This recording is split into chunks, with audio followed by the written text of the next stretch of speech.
scheduled for one fall with no time. Super hot fire! The greatest spectacle in podcast entertainment, Mr. Nestlemania. That was literally verbal diarrhea. I'm setting the bar awfully low. Titus O'Neil keeps running directly into that bar. Get him off my TV, get him off my TV. You make me very angry. The man who has a better IQ than you, the awe-inspiring JC. You should go work for WWE because you'd be so up far up Vince's No. Oh, you are such a sucker. You defend everything, all the bad moves they make. This is the Jobber Knocker Podcast. Ladies and gentlemen, welcome to the latest edition of the Jobber Knocker Podcast. As always, Nestlemania alongside for the guy who stole the AEW championship, JC. Thank you for joining us. I did steal the championship. I knew you would. It's available on eBay for $9.99.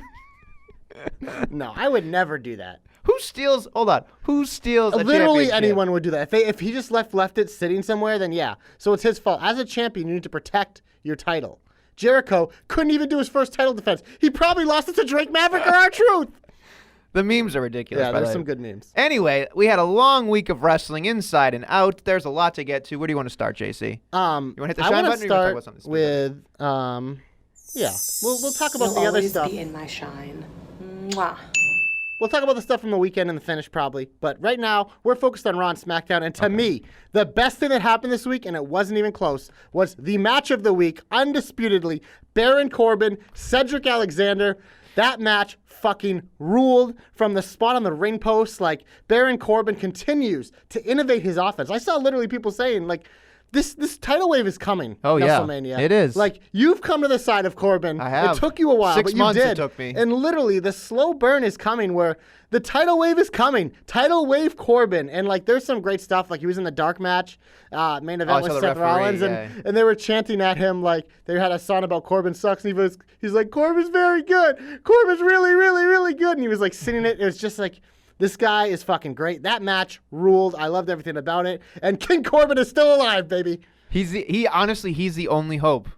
There's 2 people out of the 5 left, which we'll talk about. 5, but, yeah. The fact that we have to say 5, we'll get to that later. And that bracket buster everywhere, Elias. In terms of, this was by far, I think, the shiniest of the shine of the week, and this was the best part of the King of the Ring. So for me, it stood out so much because what have we said the last couple weeks? Corbin working with these little guys is fucking magic. And there's another little guy that maybe I'll talk about later that I'd love to see him face. Sure, absolutely. Look, I will say this much. I don't know where it was. I should have paid attention to the Raw and SmackDown and where the location of the shows were.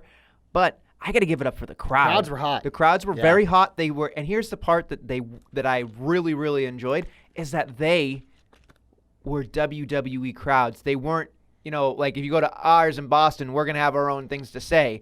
These people were giving the typical WWE responses. You were cheering for the babyfaces. You were booing the heels. And those were, when I was watching those moments, I went, and granted, I love Cedric Alexander and I love Chad Gable, but most of the time, those guys have no business having the crowd behind them as much as they do. Maybe it's working, though. Maybe now that we're getting exposed to these wonderful talents. Sure, absolutely. But it was just funny because you say that 3 months ago, and nobody would have guessed that. Yeah, because, the crowd was red hot for Gable. Like, that match, that was the other shine part for me in King of the Ring is that match was good, but it was just like the crowd made it so much better because it was legitimately like when you do an underdog story, you need the crowd to buy in, and they did, and it was great. It was wonderful. He does a great crying face. And the fact that Joe had the promo before saying, like, dude, you got to be mentally tough. Yeah, I think he called him Bilbo. And I was like, whoa, all right, Frodo. Like, whatever. Like, he's just going to make some Hobbit response, but that's fine. Yeah. But I was so into the story of it because I went and thought, hey, here's Chad Gable. They're making him seem like he doesn't know what he's doing. And then Joe crapped on him, and then Zelina crapped on him she's like, as a short-figured person to another short-figured person. I was like, oh boy, this is rough. And then like you knew the minute, we're not going to talk about his name because he's only allowed in the heat. The minute he won his match, we both said in the thread, this is it.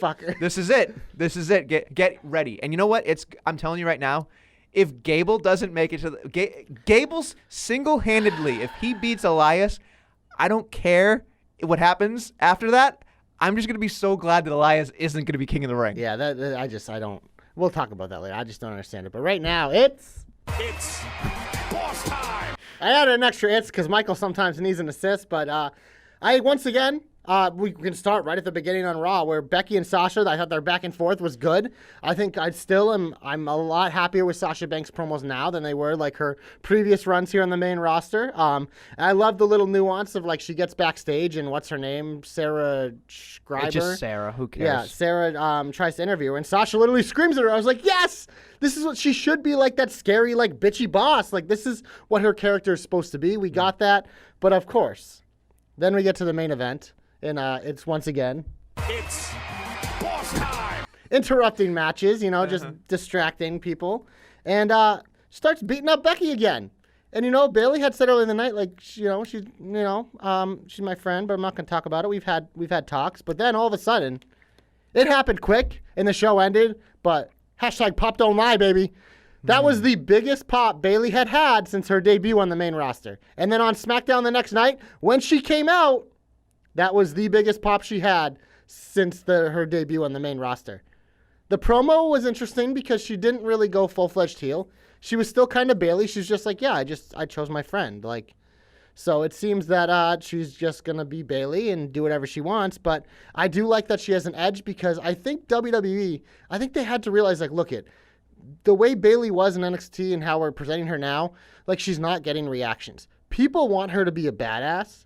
So why don't we do that? But she's still going to get cheered. So she's still babyface Bayley and she can still feud with Charlotte. But like now she'll actually be getting the face reaction. And she was. So in a weird way, I think this was very effective and I thought it was ingenious. Do you think that she loses at Night of Champions or Clash of Champions? Bayley, absolutely not. I will You say you can't bet against the shoveler, said.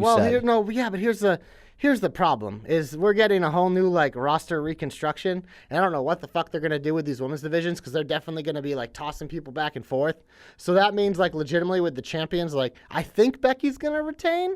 So I could see Bayley retain and then Charlotte flipping back over to Raw and Sasha coming to SmackDown. However, you said a couple weeks ago, man. You said that the SmackDown promos were showing a lot of Charlotte. They were. So who knows? So maybe they flip Becky. Maybe Becky loses to Sasha and Bayley loses to Charlotte and Charlotte's the champ on SmackDown. They flip Becky back to SmackDown. Who the fuck knows? I don't know. Or maybe they have Becky, Sasha, and Bayley on Raw, and Rousey goes to SmackDown. Maybe. There's so many possibilities. There are. So, yeah, I don't know. The predictions are going to be real interesting. Is that next week, 2 weeks? I believe it is next week. The Clash of Champions is coming. Yeah, it's not very exciting for me. I think a lot of it's kind of, but that's just what I got to say about that. Well, I mean, you're excited for your match. But my match? Yeah, Reigns Rowan. Oh, boy. I mean, there's no other way to say it. I mean, there's one letter separating two of them. I mean, that's really all it is.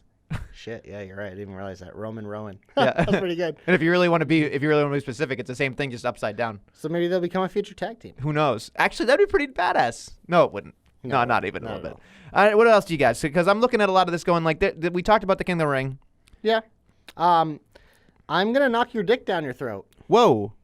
That's what AJ said to Michael Cole. No, he did not. Yes, he did. You got to go back. He said, I'm going to knock your teeth down your throat. I thought that's what he said on TV, but then I found a clip on Twitter and I watched it and it sounded like he said, I'm going to knock your dick down your throat. No, he did not. And I was like, this is great. No, he did not. So AJ knocking dicks down people's throat and Braun flipping tables at people. I was going to say. That's like, There's nothing better. Then Braun, literally, AJ's face, like in that GIF, like as he's coming, he's like, "Holy shit, there's a table." Yeah, the table. And the fact that like it was just so effortless, it just looked like he threw a piece of paper at him. Like it was just like, and then like you could see everybody rush each other. It felt like it wasn't the Avengers, but it felt like a battle scene where it's just like, oh, okay, boom. And AJ's really good at just getting beat up. He's good. He's good at what he does. I'm a little wonky on this whole thing. I was excited if Cedric gets a chance at the United States Championship later. Like he will. I would be excited with that. Yeah. I think that'd be a great match. The pay-per-view's in Charlotte, isn't? So yeah, that's where he's from. Be on the card. So sure, that'll be great. Well, he doesn't have to be. He should has to be on the card. Should be. He has to be on the card. But they're a good up on AJ. Essentially, that's all I got to say about that. Because the rest of it, I'm just like, I mean, whatever, you notice I mentioned like two things. I didn't mention anything else. But Always in the shine, this the week. number one contenders. Fire You don't know that. You don't know that. Desire. You don't know that. It's Clash of You Champions. don't know that. You don't There's know that. nobody facing Bliss and Cross. You have no idea. Mandy and Sonya just beat Bliss Cross. So that means that they are the number one contenders, will have a title match at Clash of Champions, will win the titles with their new glorious finisher, which is very similar like the Ascension's finisher at NXT, which I like. It's total elimination. Except for this is so much better because, like, I mean, that running knee is probably the best move in the company. Look at you trying to goat me. That Look match at you. legitimately, like, that was great. It was great. Number one contenders, always in the shine. No, they're not number one contenders yet. They're number one contenders. Yet. As you're literally trying to say this, they're probably WWE.com. Oh, you're probably absolutely right. Bliss Cross versus Fire Desire for the title. Because Bliss Cross will make you jump. Sorry. Anyway, look, Inside Out. It's wiggity, wiggity, wiggity, wiggity. I can't do it really quick. It's too early in the morning. I'm so tired. Look. I should have got a coffee for you. I know, right? I've never had my coffee. Honestly, if I have a coffee, I think I might be a Looney Tune. I've never had coffee in my life. I kind of want to see it. Yeah, I think the rest of these people want to hear it too. I'm sure. Look, I will say this. I didn't hate that match. There you go. See, I didn't hate that match. The match. best tag match of the year. Now we're exaggerating just over the moon here, but I will say, look, it is something to look at. It is something to notice. I jokingly said to you she was wearing too much clothing because now she's doing the Trish Stratus method, which I believe is going to happen. Trish Stratus started out as the woman that didn't wear any clothing, and all of us had dreams about her. Then she put clothes on to be like, guys, take me seriously. I'm a wrestler too. Maybe Mandy Rose is doing that now. I think she just has a very vast wardrobe, and that's what she chose to wear. I just wish she'd learn a new move. That's all I'm saying. Maybe the town they were in, there's so many heathens that she felt like she needed to cover up a little more. I'm just saying. She knows about Maybe 8,000 moves. Okay. She's like Jericho's list is a fucking joke compared to her list of moves she can do. I would just love to see the running knee not happen 6 times in a match. It doesn't. It happened once in that match, and it it happened was a finish. 3 times in that match. False. Because you 32X'd it or just didn't not. pay attention to anything that was going on. I was at work. I have to work at the same time. Yeah, so then you weren't looking with a fine-tooth eye. I'm Eye, sorry. that doesn't make any sense. Fine eye. You were staring at Mandy with a fine eye. I get it. No, I'm saying I watched the matches, you dingle. Yowie wowie! You fucking fuck. Whatever. There's honestly, I'm looking at a lot of this going, I was not very excited about this week. I was excited about Shelton Benjamin answering Alistair's Black's open challenge. That's it. Let's move on. No, Shelton Benjamin, that's the role he should be in, is putting over these fucking guys and making them look good for once in their lives. Okay. That was a 2-second thing. Great. Wonderful. What else you got? It was perfect. Nasty. Lacey picks up another win because she's a stud. Quick shines. Surprisingly hard-hitting. Not what I expected, but I actually enjoyed it. Once again, another great Lacey match. And our boy Billy agrees with me. I can't. I've never gotten excited. You know what's weird? I think this is the first time they've wrestled each other, but it felt like the 40th time. I don't know why. Because they started like a feud and then they just it never happened. I don't know what it is about it. That's why I thought it was good. I'm like, this is good. This is something for them. Sometimes we just need more of that that lower like the mid card, especially in the women's division. There isn't one, so that's why they don't have contenders. This is how you actually make contenders. But you know what? I've waited long enough. Oh no. I have questions. You can have them answered. I have many questions. Let's go for it. I had fun in my house this week.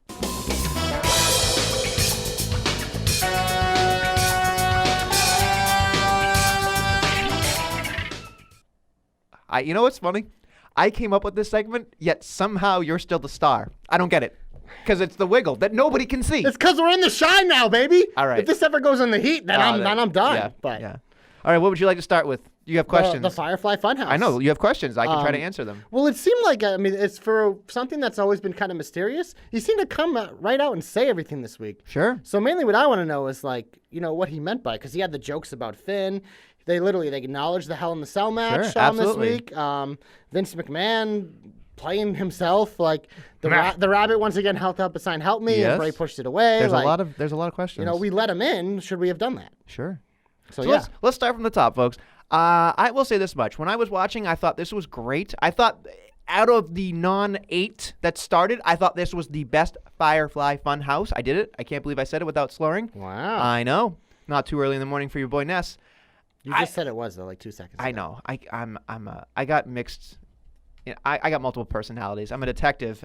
Yowie wowie! Anyway, so I thought about it and I went, okay, Finn Balor, he talks about, this is what I thought was great about the beginning. He talks about how he's apologetic of what The Fiend did to Finn Balor, which is funny to me because I went, he really thinks The Fiend's a different person. He really thinks The Fiend is different. So he's got a mental problem. When I was watching that, and it was nice that at the very end he gave a little wink after it. I was like, okay.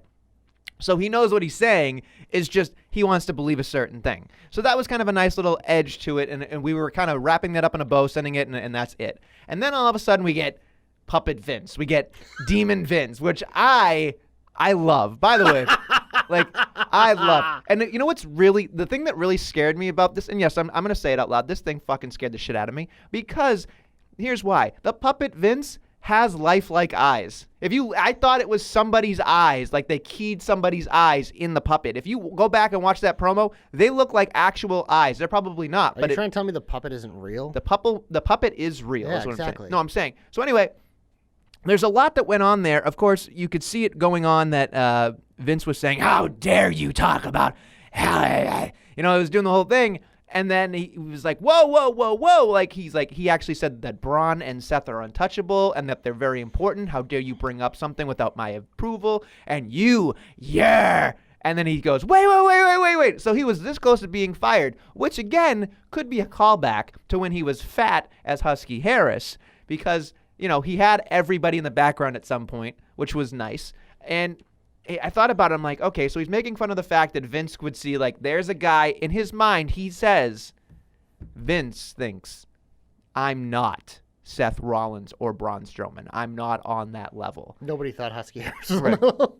But here's the other thing. I don't think he thought Bray Wyatt was on. So that's why that was said. And then he spoke Vince McMahon's or evil Vince puppet's language with money. Look what I made. And he just flipped his out. And I was dying. This is the part that I was losing my shit at. Not before the feeding happened. He hands it to him, and the little hand can't get to the money quick enough. Like, I was just losing my shit. The fact that he had dollar signs in his eyes and can't my strong hand. Yeah, exactly. He was just losing it.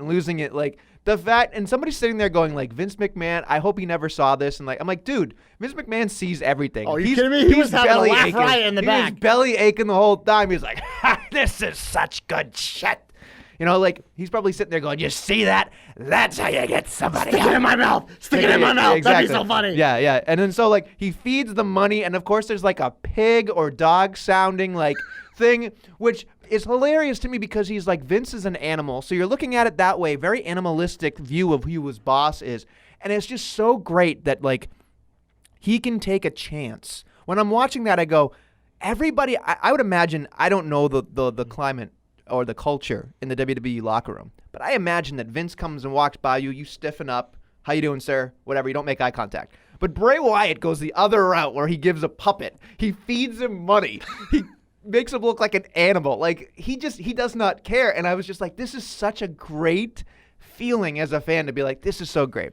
So the money thing happens, and of course, then we get to the last part where he talks about Braun and Seth.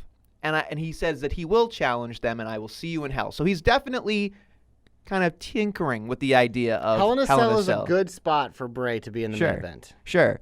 Here's the thing that I went down the deep rabbit hole for. And I'm curious because I want you to play along. You can be my super sleuth if you'd like.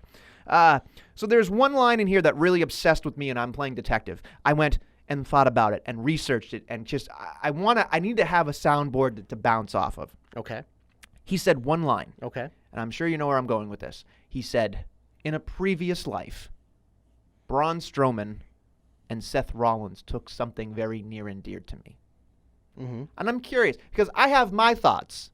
And I'm gonna give you my thoughts, and I'm curious what you may think it is. There are a couple people who think one thing, which I believe is not how I'm going to go. I think what it comes down to is he says in a previous life that they took something from me. He blames Strowman for the end of the Wyatt family. Mm-hmm. And I think that also indirectly, if you think about it, once the Shield versus the Wyatt family happened and the Wyatt family lost, the Wyatt family was never seen as a crazy force like the Shield was. Yeah. It was like they stepped on the throats of the Wyatt family to get to where they were before they could do whatever they wanted. Mm-hmm. So I feel like he's blaming all of these things on these two, like, this was the first bullet hole with Seth Rollins. The second, the end, the death nail was Braun Strowman to wrap up this Wyatt family. And I think he probably thought, no, those are my things, and you ruined it. So I think that's what I'm looking at. There are other people who believe that he thinks these two guys ruined his top guy status. in which he had that belt for 45 days or something like that. That's all it was. Crazy. From Elimination Chamber to WrestleMania, so 45 days-ish, somewhere around there. And that Seth Rollins was seen as a bigger deal. Braun Strowman was seen as a bigger deal because when you get to Monday Night Raw, in the pecking order right now, I mean, that's 1 and 2 or Seth A and B. Braun, yep. Right. So people are thinking that as well. So I'm curious what you may think about that. Yeah, no, that's the first thing I thought of is that just these are the two guys that are literally at the top, and they obviously have the history. The him and Strowman one's obvious. The him and Seth, you have to think a little more. Like you said, it mostly goes back to the Shield days, but yeah, it makes 100% sense. And Bray's coming for your spots, boys. It is. So and that tittle. Oh yeah, the tittle. Gotta love that tittle. The other thing, too, is very interesting to me is that I went into my research of that Seth Rollins and Bray Wyatt did have a very small, minuscule feud during Great Balls of Fire. Which I forgot about. Which gave us that Roman Braun match, which was super hot fire. I just want to hit it. But I'm thinking about it going, I think the logical choice is that it's Seth and, Seth's the Fiend, winning at but Clash of Champions. I don't know. I don't know what's going to happen, and I'm intrigued by it. I like that it was kind of the way that it was. I am interested in too that people were talking about this. They saw all of the puppets this time, right? So you see Abby in the chair. Huskus is huge, by the way. Yeah. Oh yeah, he's getting bigger. Yeah. I think they're going to end up imploding that thing. Like eventually it'll just explode. Yowie wowie! Yeah, exactly. So I'm looking at that last part where again we kind of buried the lead because we're so excited about Hell in a Cell, but there is a portion that you talked about with, Rambling Rabbit holding a sign, and Bray just kind of pushed him down. And I thought to myself, okay, good, they're keeping this going, where Rambling Rabbit is like, help, help, help, help. And I thought about it more. And I know I've been on this program, and I've talked about how, Sister Abigail is Bray Wyatt, the original. Huskus Harris is making fun of Husky Harris. Demon Puppet, obviously, Vince is Vince. And then, the Rambling Rabbit to me is kind of the question mark. And I thought it was the Rambling Rabbit version of Bray, which is very well. Yeah, because his promos were very rambly. Yeah. Which, again, it could be. But then I thought about it more, and I thought about it with the help sign. And I think to myself, as I go back into the tweets, as I go back into all these other things, I think about help, help, help, help. I'm thinking that there is a very good chance that the Rambling Rabbit is somehow Bray Wyatt's conscience.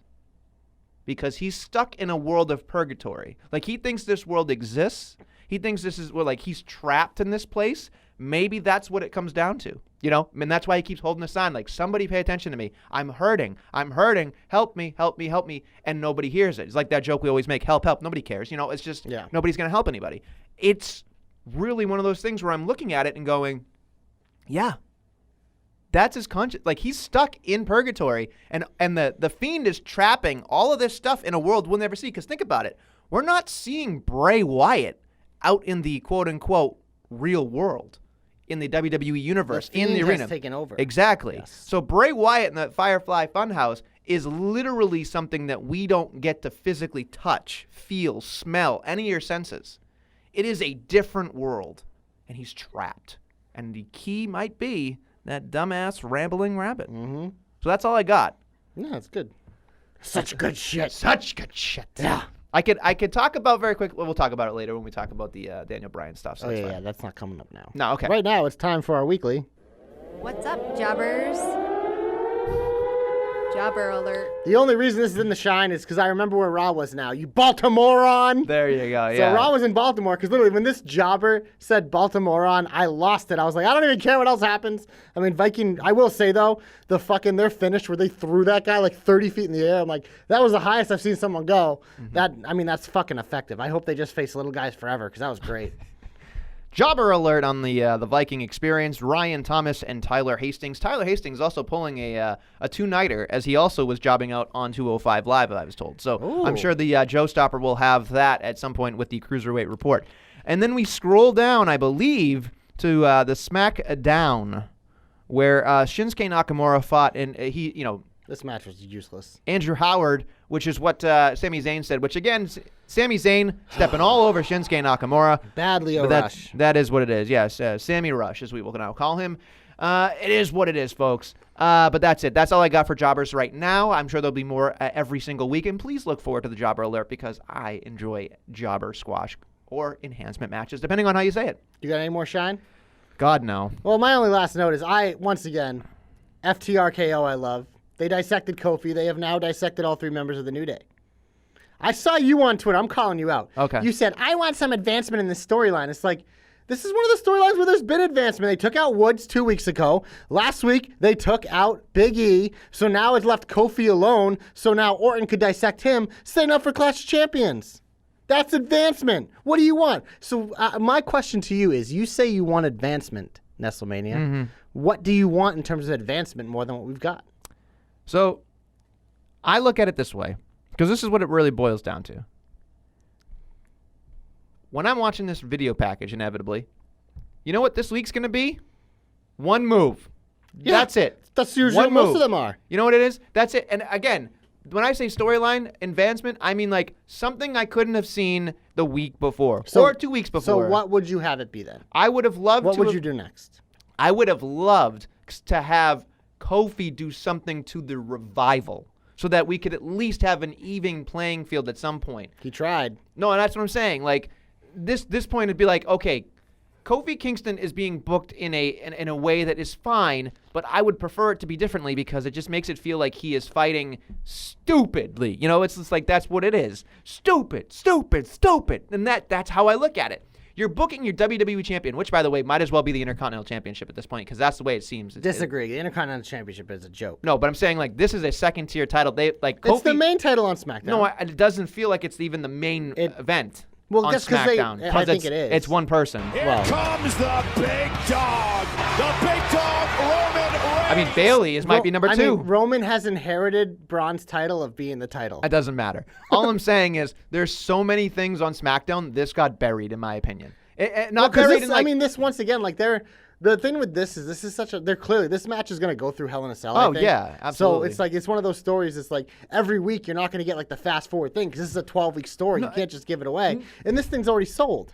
And I get it, but I would have preferred something with the Revival, even a little nugget. It doesn't have to be great. It could be that the Revival sends a video out where their tires got slashed or they can't make it because their car broke down. Something that you could do. You want anything. Kofi to be a felon? Sure. I mean, maybe he's the one that sold the AEW championship. I don't know. I doubt it.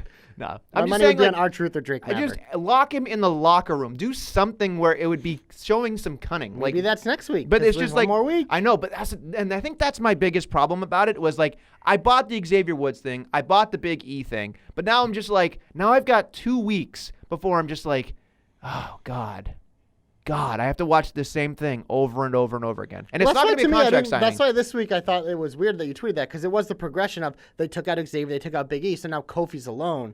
So yes, next week I'm curious to see what next week it might just be a video package at this point like they've done before. But to me, that's why it was like this was a storyline advancement because it was like the 3 runs of the ladder of the New Day had been chop by FTRKO.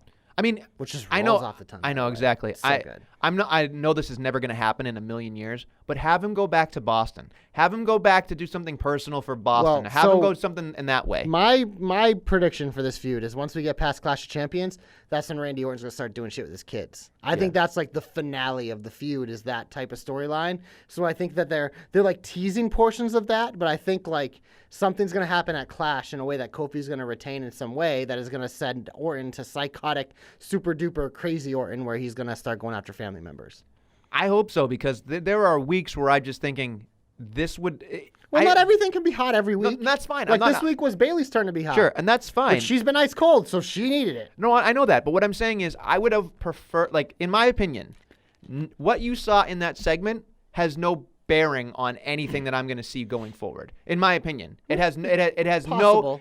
to me, it's a footnote. Like, you care about Big E getting picked off. You care about, and here's the other thing that's very odd to me. You're going to have Big E get picked off. You're going to have Xavier picked off. Yet somehow in a week or two, they're going to have to defend their championships against Revival. It doesn't make the nice thing with the way they did the Xavier one. It was like a month before the pay-per-view. Sure. So if we don't see him to the pay-per-view, like he'll probably come out with bandages. Woods is great at selling, and like Big E, at least like that was 3 weeks before. So it gives them time where realistically, I would believe they could come back and challenge the Revival. But here's but it would also give the Revival a massive edge. Right. Which is what you want. Here's what I would have done. I would have loved to have that done in reverse so that there is a question of whether or not the Revival can just walk in and take the But championship. I think that'd then have we'd been be great. bitching about how quickly they healed. That's why for me, like I'm happy the way they did it because I bitched so much about how like this guy just got murdered the night before last week. Why is he out there wrestling? I'm not saying that. What I'm saying is completely different. What I'm saying is that you actually injure Xavier Woods. You injure Big E, and that Revival just sits there and they don't even come out. Give us the championships. Just give us the championships because that's how you create heat.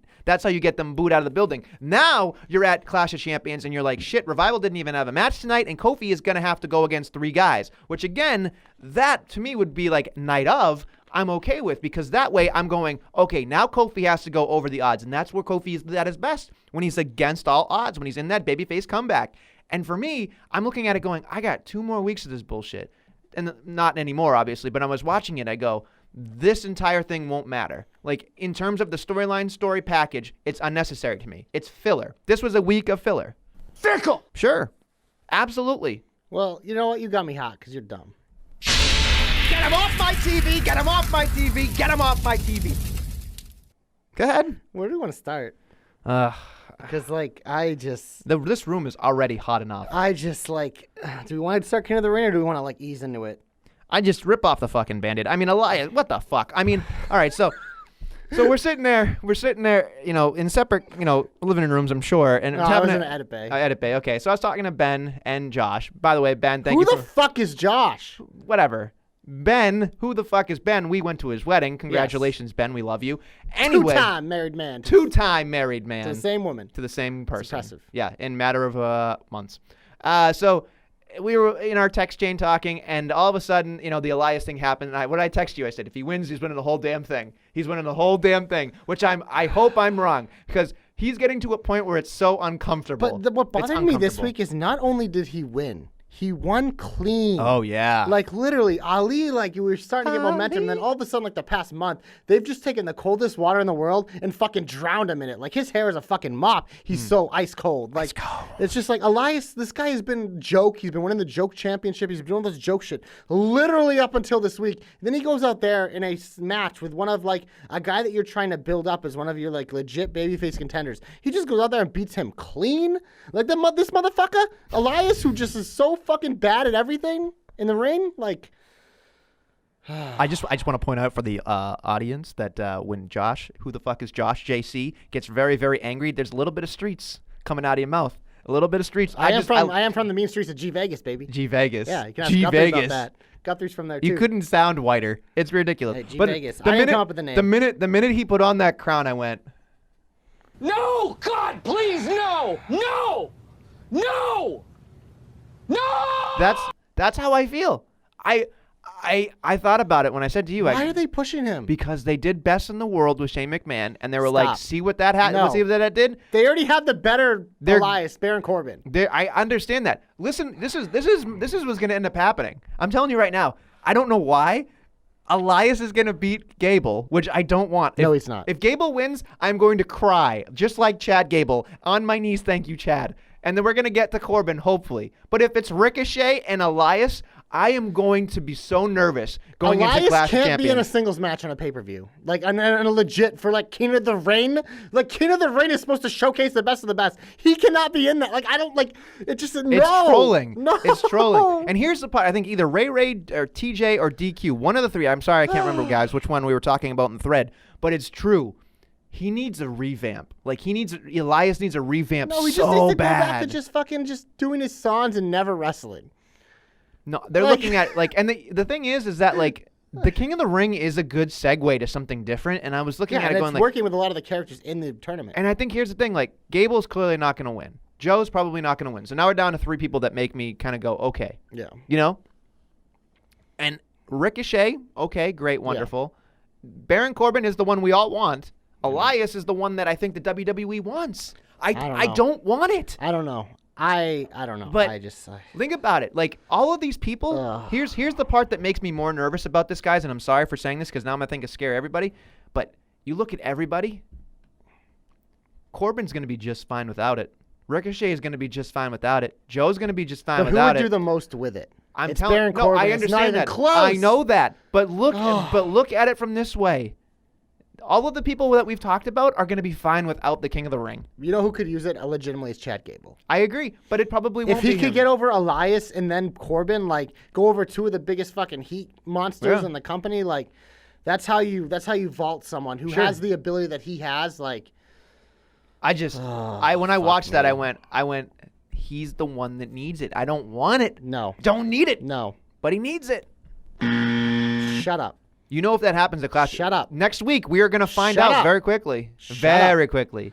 Chad Gable or bust, folks. So the other match, speaking of how we don't need it, triple threat match. So let me get this straight. So normally, when two guys lose and win at the same time, it's usually counted as a loss, and they would both be eliminated, and Baron Corbin would just be going to the finals. Which, what better way to get that motherfucker heat is to have him just skip around and be waiting. Like, that would be fucking great. But instead, they decide, like, John fucking Cone apparently is the authority now. Like, where was, like, everyone in charge of, like, Raw? Like, Where's the championship committee? Well, where's just anyone to have a say? Like, the referee's just deciding this? First of all, they do the headset thing, which is so bad. And then he didn't get the answer on headset, so he had to run to the back, which is the most nonsensical thing. What do they do every other time that this happens? They restart the match! Yeah. So why not, for consistency, you just restart the match and give us fucking Ricochet winning, like we all expect. But instead, it's like, no, we're doing a triple threat match. What? That makes no fucking sense. Literally no sense. And then, like, literally they put up the graphic and it has the three names. I'm like, this is the worst thing. This is just such a, like the decision of Elias win was worse because he sucks, but, like, this is just so fucking asinine. That being said, this match will probably be a lot of fun. Oh, it's a lot of fun. Because Ricochet with two monsters is going to be fucking great, but come on. I mean, there's got to be someone here they don't want to be pinned. My guess is this Ricochet. So I bet you he hits the fucking thing on Samoa Joe and Corbin throws him out and pins Joe. That's my guess, unless if they don't want Corbin pinned.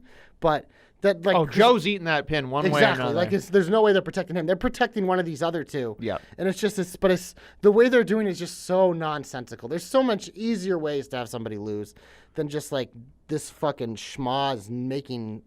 They left the dolphin with this big time. Left the dolphin. Big time. I don't have a dolphin. You know I can't even make. Oh, I can't do it. Sorry, it's awful. It sounds like Popeye. There you go. It just sounds terrible. Yeah, you sound like a dying. You sound like a dying Jay Leno. Anyway, look. There's the triple decker on the board there. Not only is that wrong, or is it right? In terms of scoring, I guess I got to say. Maybe crazy just might be the lunatic that we're looking for. You know, it's just like, yeah.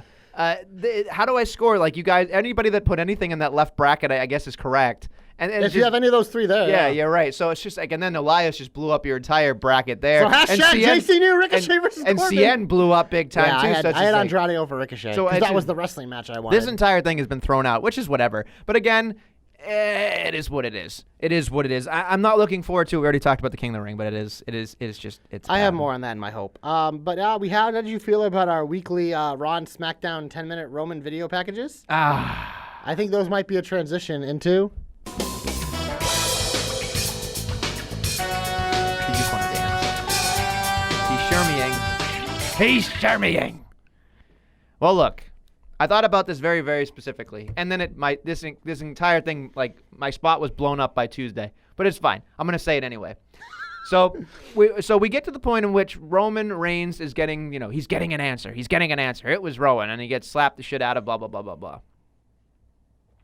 And here's what I was thinking. I was watching the video because the video just shows up ad nauseum anyway, so might as well get an idea of it. But here's something that I think is a legitimate claim that I think that they're overlooking. And I think is bullshit, personally, because this is the part that makes me hot. This is the heat version of Detective Nessel, because this is a person that pays me I'm no money to watch this shit, obviously. I'm just doing it out of the kindness of my heart, watching this shit over and over and over and over again. The kindness of your heart. Yes. If I bring it up, it's the kindness of my heart. But here's the thing that drives me fucking apeshit nuts, right? So we see this stupid fucking video of the thing falling on Roman Reigns every single time, and then we say, "Whoa, Shaggy, there he is in this fucking hood," fucking sitting there. And here's the biggest faux pas of them all. I get that we had to see it from this angle, but if Roman Reigns was getting squashed by that thing, Rowan is behind him. Rowan couldn't have pushed the thing that initially pushed him. And if you watch it, he's pushing the fucking thing on the left-hand side that has no bearing on Roman Reigns at all. Like, it's like He's literally just pushing the left-hand side after everything is safe. Like, it's just like this massive thing falls down on Roman Reigns, and then there's like, there's Rowan. Like, that's what it was. And of course, it would have taken somebody on the other side to push that thing first. There was no pulling. There was no lever. There was no nothing. There's nothing. There's no explanation to it. It's terrible. What if that's on purpose? What if it's going to be revealed that Daniel Bryan actually pushed that? And that's Mighty Mouse. And his whole thing they were working on, it's like Daniel Bryan's like, beat me up, Rowan. Beat me up. Yeah, exactly. So this is what I'm thinking, because when I was looking at it, I'm going, Rowan is in the shot. And he's literally just go back and watch it. He's Daniel Bryan's fall guy. Everyone needs a fall guy. He pushes 3 speakers over that have no bearing on this entire monstrosity. And then he says like, and I drove the car too. It's just like, okay, great, wonderful. Clearly you couldn't have fit in that mid-sized sedan. Yeah. No fucking way. And I'm thinking about it more and more, and I'm like, so then we get to Tuesday, and he's like, yeah, I fucking did it. No one can stop me. And he fucking, palms Roman, and he palms Daniel Bryan to the table. He's like, I am your friend. Like, I get it, but there's something that I'm watching it, and I'm just like, this isn't it. It can't be. It's not it, because nothing about it makes me go, yeah, that's satisfying. Like, and maybe it is. That's the end of it. It can't but be. I don't think it is, because I'm watching it going, they keep showing that angle where Roman Reigns is squashed, and then literally in the background is Rowan. Since somebody had to push the thing in front of him. Somebody. There's no lever. He didn't take responsibility for who pushed the first thing. So it's there, folks. Somebody's doing something, and I still think it's Daniel Bryan. It may not be, but it probably is. This is heading towards a Roman Reigns Daniel Bryan feud. It has to be. Yeah. But there is something there, that there is a new nugget that's going to come out somewhere. I can just see it, and I'm just like, it's like Rowan was just saying, no one can control me. What have you said about Daniel Bryan in the last few weeks? He's starting to become unhinged. He's getting crazy. So in his crazy mind to sell it, he wanted Rowan to destroy him to make it believable because he's that nuts. Mm-hmm. Maybe. I just don't think a 7-foot Sequoia can fit in a mid-sized sedan. Yeah. It's just not happening. Also, that reveal is very... Oh, yeah. It was bad. It's like a bad Nestle joke, which is all his jokes. So that's not true. I had a banger of a joke last week at the beginning of the program. What'd you do after that? I shanked it. It's fine. It's fine. You had a great first shot off the tee, but then your second shot was in the wood. Shankopotamus, Adam Nussel. Yeah. Look, I don't think this is over by a long shot, Daddy. I don't, because I just. Who's your what? It was fine. It's fine. It was a Virgil Runnels joke. Dusty Rhodes, Okay. Not over by the long shot, Daddy. But look, it is not done. It can't be, because it drove me fucking insane. It was such a depressing ending when he was just like, yeah, I did it. No one can stop me, and I'm gonna do this thing. And I'm like, okay, about the midway point through this feud, aren't we? Like, this is right before things get good, right? Hope so. Right? Because it has to be. Quick side note. Yes. Because when you said Dusty Rhodes, this popped in my head. When I was watching some of All Out, one of the commentators yelled like, "He's got a bicycle!" Oh, did he? Yeah, like randomly, and like I think it had to be during the Cody match because that was one of the ones I actually like watched. Sure. And I heard it, and I was just, it was like out of nowhere, and like no one acknowledged it, but I was like, hey, yeah, I like it. I think it was the dude who wears the mask. Excalibur? Excalibur. Yeah, Yes. I mix everyone up. I'm horrible. You're a terrible human being. Anyway, that's Speaking it. of terrible human beings, the Undertaker's back next week. Why the fuck is the Undertaker back next week? I'm surprised you brought this up. I thought he was the heat. Well, I'm just saying, I thought you wouldn't have enjoyed it, but I didn't enjoy it. That's why it's in the heat. Do you not understand how this program works? We're in the bad shit. And when I saw this fucking promo, I was like, that's bad. Why? I don't know. Okay, you don't have answers. Look, detective you are. No, look, I will say this much. Undertaker is going to be back to do what? I mean, think about it on SmackDown. What is there to do on SmackDown? It's literally... He'll probably start a feud with a Raw superstar because that's how it works. Yeah, the Mac. He's going to start with the Mac. Oh, yeah, the guy that you the had Mac. the winning kid, right? Yeah, exactly. Lost the Boy, first am I match. wrong. He lost the first match. Yeah, I know. Wow. So perfect. I did. Oh, it was great. It was the thing is- Nestle kiss of death. Honestly, I can't pick him. That's what it is. I just can't, because I might as well. You know what's funny? If we went back and saw my picks in reverse, if I would have been right. Like, so the ones that I picked that I thought would advance were the ones that lost. I bet you I correctly would have picked it. That's how bad I am at these things. But look, there's so much that I just... What else you got? Quick heats? I don't like this 5-on-2 thing with the brawling with the Seth Rollins and Braun. It was so bizarre. It was just like, why did the OC work with Ziggler and Rude? I don't understand. They all want the same thing. They're going to take their opportunity. It doesn't make any damn sense. Don't like that whatsoever at all. I like that. Here's another moan and groan moment. They brought up Nia Jax, which means that inevitably she's coming back soon. With that, Nia broke my face. Her and Becky have unfinished business. It's gonna happen, and I don't care. Unfinished business. That was terrible. I'm not gonna hit the want button, but that was pretty bad. That wasn't quite Nessa level, but it was close. It's good and close. Rey Mysterio did a thing I'm not excited about. That's what a thing. What did he do? He just like talked, He came back and says, Charlie, I really enjoy our talks. I'm not done yet. I like staring at you. I'm not done yet. I might have to step on a stool, but I love you, Charlie. I can't wait for Dominic to dominate everybody. Be like, fuck all of you. The minute that Dominic wins those tag titles, I'm going to put my fucking fist through that TV. So maybe the storyline is heading. The reason why it's always with Charlie is because Dominic and Charlie are an item. Stop it. Stop it right now. Charlie is a national treasure, and that drizzling shit bomb is getting nowhere near TV's Charlie. Nowhere. I will reach across this table. How dare you besmirch her name? I'm not besmirching her name. I'm just speculating. Very interestingly enough, do you think that at Clash of Champions that The Miz will win and tie Jericho's title ranges so they don't have to talk about it? But it's just like I still think he's going to stay on Raw. So unless if they I don't know. I just feel like they needed someone for Nakamura to beat who literally the way they've been treating The Miz right now, it's like, oh yeah, he can keep losing. People love him anyways. Like he's that category of babyface. He's Shawn right Michaels light. Because I still think like Knox going to lose to someone like Ali or something. But I think they need to get him some wins to credibilize him, especially since he has credibilize him. Yeah, we're making up words. Wow. Yeah. I mean, I usually make up the words on this program, but that's pretty good. I like credibilize. It sounds credible. Yeah. Sounds credible. I believe it. Yeah. You definitely lend credibility to what we do here. Thank you. I think that I'm the one that brings us down. That's what the C in JC stands for. Credibility? Yeah. J credible. I thought I was going to say, never mind. I was trying to go for the joke and say giant one, but because it was J, but it was just funny. Whatever. Anyway, I don't think I have anything else because this fucking show is sucky. Let's move on. Glorious! You're my only hope. Former tag team partner of Bobby Roode is part of my hope. Ooh.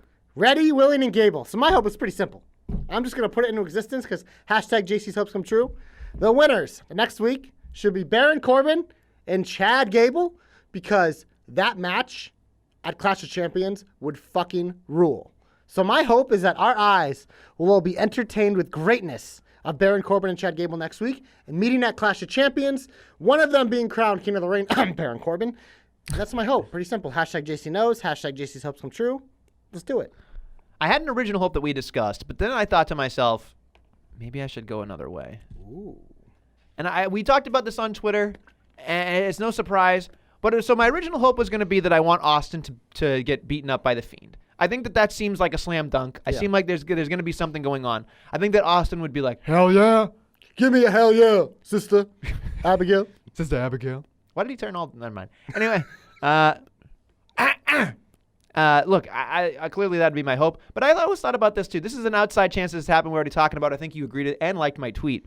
I would, based on what happened on Raw, I would love to see AJ Styles versus Braun versus Seth Rollins, two falls. First fall for the United States Championship. Second fall for the Universal Championship. Be interesting. They haven't done that in a while. I think that'd be fun. It's a way to elevate the United States Championship. I think it's a way to keep everybody happy.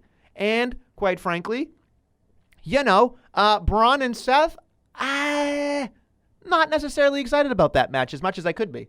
So AJ Styles, sure, he takes a good beating. You saw him eat a table. Why not? Right? So literally ate that table. He ate that table. And so look, that'd be my hope. I know it's not going to happen. Yeah, definitely not. But because Cedric's getting that I know. shot. But it's just like, I would prefer that. I would be like, this is great. Let's do something different. So hashtag Nestle's hopes come true. Hashtag usually they don't. Yep. Let's move on. That's it. Oh, you didn't hit the button, Fat Fingers. Don't call it a comeback. I've been here for years. He's literally been here for years. And he was the new 24/7 champion for about 3.5 minutes. The most uncomfortable 3.5 minutes of Ben Lockhart's life. Bo Dallas became the 24/7 champion. Bo Dallas became a singles champion in WWE, proving Ron that Bo is a megastar. Not only was he NXT champion, but now he was 24/7 champion. He was also a tag team champion. So Bo Dallas, sir, you get my comeback because we here at the Jobber Knocker, For all those times people touched your butt, you hold a special place in our heart. He touched my butt. He touched my butt. The glory days. Billy does it the best by far. Now look, so my comeback this week, I had a couple in mind. Obviously, Bayley's a big hot topic because clearly, like you said, she was cold as ice. Like, she really was bad. But I'm not going to give it to Bayley because she's more of a star in this one. Okay. I think that I'm going to give it to Chad. I think Chad Gable gets my hanging comeback. Chad. A hanging Chad. I got to say, that pinning combination, I've seen a lot of different combinations. Beautiful. That was beautifully executed. He turned him inside out. It was wonderful. It was surprising. It was great. I thought that they've built him up in such a way where they keep having so many things. Crap on him, and he still looks like he's going to cry and still beats everybody. He had a little bloody mess in his mouth afterwards. There's so many things that happened in that match I was excited about, and there's just so many things that I'm just excited for Chad Gable. And if he makes it all the way to the finals, I'll be excited. All right, so my comeback goes to Mr. Chad Gable. Yep. What happened? Nothing. Oh, wow! What a maneuver! What happened? Where should we start? You're not even going to tell me what happened. You said he had a bloody mess in his mouth. He did. I know, it just sounded so funny. Nasty. Ugh. So yeah, Heathen. we already talked about King of the Rain. Stone Cold's gonna moderate some shit, no one cares. But I want to talk about NXT UK Cardiff, Yeah. which I thought was the best show of the weekend. Really? Not saying All Out was bad, because it wasn't. All No. Out was good too. But I thought Cardiff, like, legit, like, they set the tone. Dar Banks was a good match. Cesaro Dragunov, you guys haven't seen that? You love Cesaro? Watch that match, because their styles fucking mesh perfectly. My favorite match, probably of the whole weekend, was the tag team title match.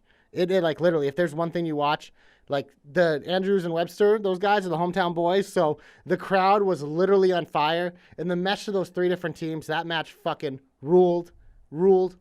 I can't say anything more than that. That ruled. But one that I know you'd like and that you should watch. Joe Coffey versus Dave Mastiff. I'm a Mastiff guy, dude. I love Mastiff him. literally broke the top rope.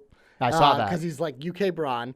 And that match literally was great. It was hard hitting. The finish just sucked. It literally, like, it was a false count anywhere match where they were both trying to get up. No, it was Last Man Standing. Last wasn't Man it? Standing, yeah. What'd I say? Yeah, Last Man Standing. So, like, they fell off something through, like, a table, and they're both getting up, and they're at, like, 9. And Joe Coffey kicks, like, a table or chair that Mastiff is leaning on, so he falls, and that's how he won. So it was literally, like, a wet fart of finishes. But up until that, it was great. Toni Storm, our girl, lost the UK title, so I think... What? Yeah, I think she's coming stateside. Oh, boy. I think she might be on Fox soon. A lot of people speculate in NXT, but I think she's main roster bound. Raw or SmackDown. So I think that's exciting. Congrats to Kaylee Ray. We'll see what they do with her. Yeah, Toni Storm, I think, is coming, which I think is one of the most exciting developments of this potential new world. New world. A whole new A dazzling world. place we never knew. Because, yeah, Toni Storm. Are we on a fucking magic dazzling. carpet? Yeah. Who's Jasmine and who's Aladdin? You know what? Let's not answer I'm that. Aladdin and she's Jasmine. Or no, I'm Jasmine. She's Aladdin. You blew up the spot big time. I teed you up. Anyway, moving on. What else? The main event, which Walter and Tyler Bate was a fantastic match. I thought it was great. I just thought it literally went on forever. Wow. Which a lot of these matches seem to be happening, which, people want them to fight forever. They're literally doing it. Because I remember being by the end, I was starting to get fatigued, but then they do a cool spot, and I was like, oh, this is great. Some people are calling this match better than Dunn and Bate from a few years ago. I disagree with that. I thought this match was great. I thought it was probably the second best match of the weekend, but for me, I don't know. Dunn and Bate I thought was the perfect length. This one I thought was too long, so that was my tiebreaker. Can it be too long? That's what she said. It can be too long. Too big. Too long. I didn't get a chance to watch it, so I'm relying on you and our boy at The Real Deal, B. Cox, on jobberknocker.com. Check out all his wonderful UK articles. You always do that. Yeah, You it's sound a like Scottish accent. That's how they say it on the show. Literally, they kind of promo like, here on NXT, UK. I'm waiting for you to go, check your dipstick, like that fucking commercial. That's what I expect you That's to just do. like a terrible accent. And you just did the terrible accent. I'm trying to do the fucking Gallus accent. UK.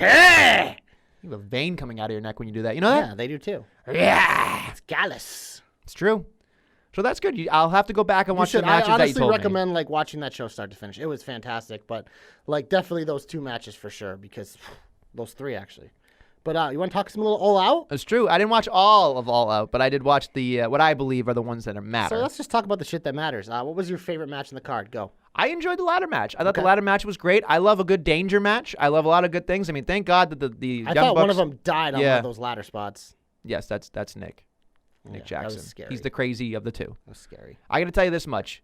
Those men are blessed. They do a lot of, they're Jesus boys. They don't swear. They don't do all sorts of stuff. They love God. No problem there. And God's protecting them, I got to clearly. say, they are definitely blessed because that was a train wreck to watch. And I went, ooh. Like, there's an ounce of danger every time anybody does anything in a ladder match. But when I watched him slip and miss that top rope and go face first and then get met with like where he should have landed, his head hit the middle. Oof, that was rough. That was real rough. And look, the Canadian Destroyer off the top of the ladder. Yeah, through the that table, was what I thought he died on. That was like, whoo, like, you know, there's a lot of good stuff in that match. But I enjoyed it. I thought it was great. I'm glad that the AAA tag titles will no longer be featured on AEW because I always thought that was kind of like a brand. Yeah. That is, you should, like, I understand you're recognizing it for now, but like, let's focus on AEW. So I'm excited for that portion of it. I enjoyed Pac versus Omega. I was a little disappointed. I thought it was going to be a little different. I enjoyed the beginning where it was just like Kenny was kind of like, what the fuck? This guy knows everything about me. That was what I was interested in. I enjoyed that portion of it. I'm surprised, although a little not surprised that Pac won. The other thing, too, I'm very concerned. It's weird because they're doing this big thing about keeping stats. Isn't Omega like 0-3 now or something? Something like that. Yeah. He's like 1-3 or 2-1 or whatever. Crazy. But the one thing that I'm concerned about, and this isn't a big thing, and I want to make sure I'm doing this correctly, is it Pac or Pac? My brother was having this conversation with me. I don't know. I've heard it both ways. I think it depends on your accent. Because Kenny was telling me. I call it Pac, but it could be Pac. Kenny was like saying, he goes, it was killing me. People were going, Pac. Like, is it Pac or Pac? Pick one and stick with it, folks. And I don't know if it was JR, because then I noticed one of the commentators in the middle called him, they were calling him Pac the whole time. And then somebody called him Pac, and I was just like, this is bad. Figure it out. Yeah, figure it out, bro, and just do it. So, again, that took away from the moment, too, I think, in a little bit. Yeah, that match to me, like, that was okay. For me, my favorite singles match was my boys, Spears and Cody. Really? Like, I thought that was my favorite match. I love the ladder match, too, but that was just, the reason why I love this match, too, is I love those matches that are just so enriched with storytelling.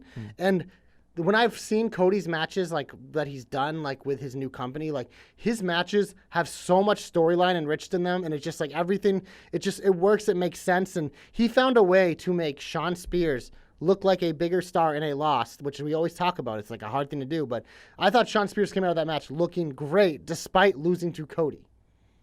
So for me, I thought it was a great showcase for him because I thought he looked strong throughout. I'm a huge AA Arn Anderson fan, but parading his ass out and having Shawn Spears. Yeah, that was unnecessary. I get it. People popped for it, though. Yeah, they did. That was a pop moment. But it was also like, he and I understand the story between Tully and Arn being a tag team, the Brain Busters, and all sorts of good stuff in the Four Horsemen. Like, I totally understand all that shit.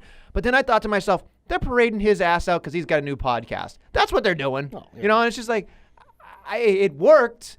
But I was just like, Shawn Spears eats a fucking AA, which I'm sure he was just like, yes, I want to take a AA spine buster, which I'm sure he was excited to do. Yeah. But I would. Plus, it also helps, so when he loses, there's that too. He can call on that for why he lost.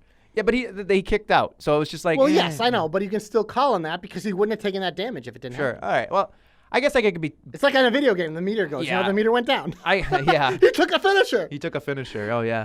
Oh boy, don't even get me started on that bullshit. Yeah, look. It's fine. It's fine.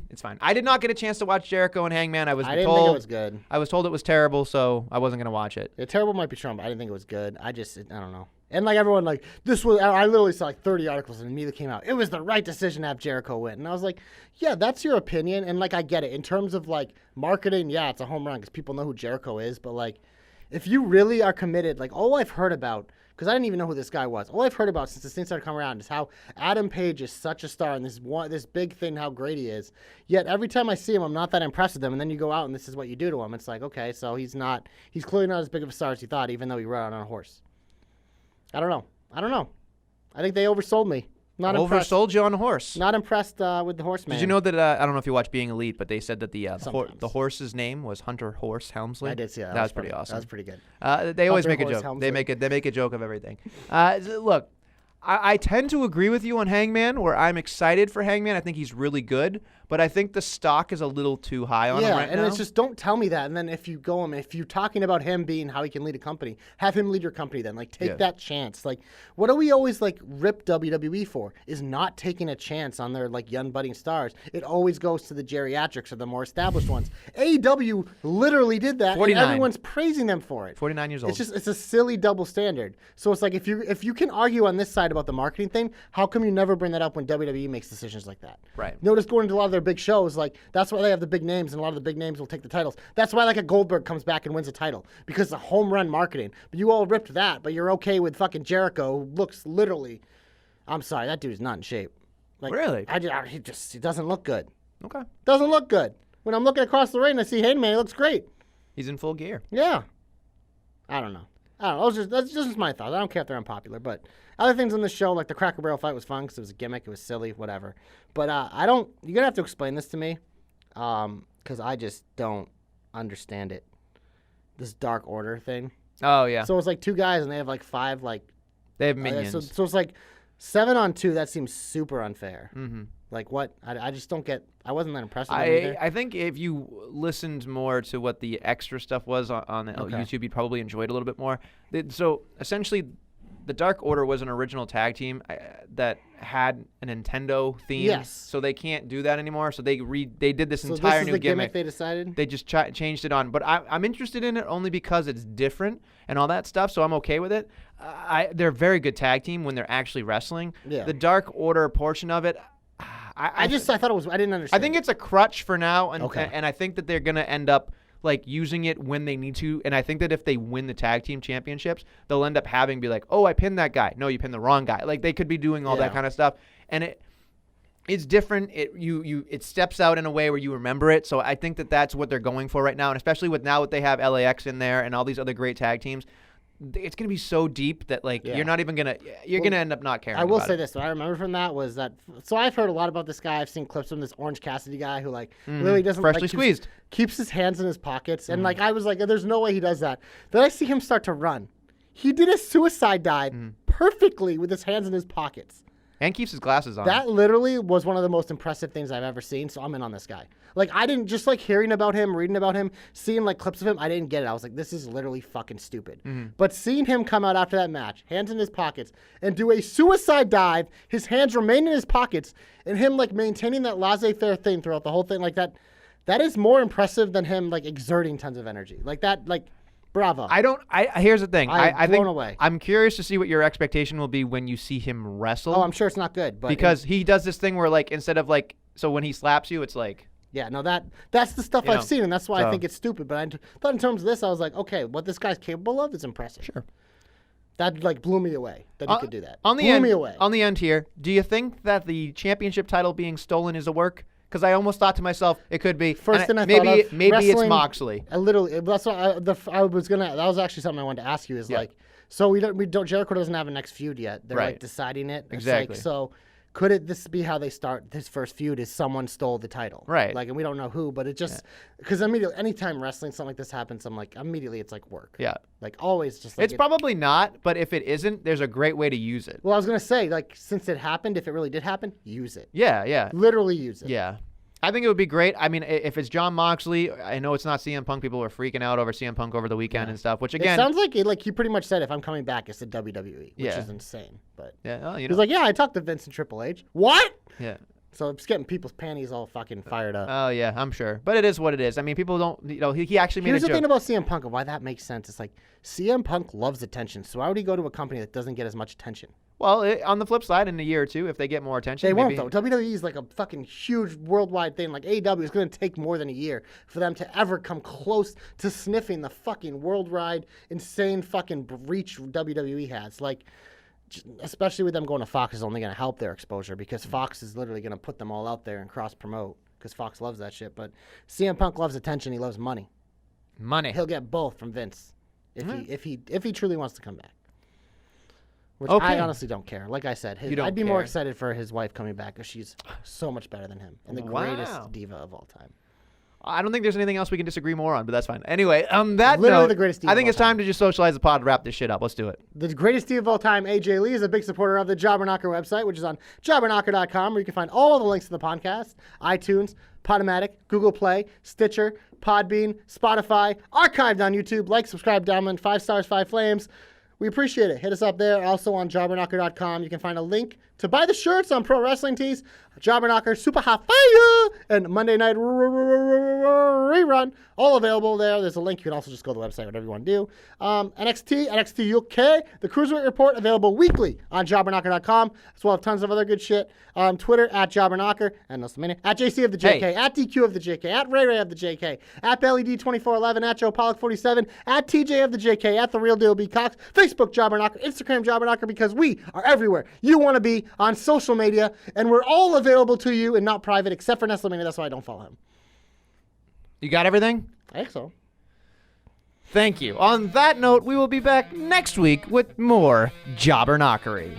Nasty.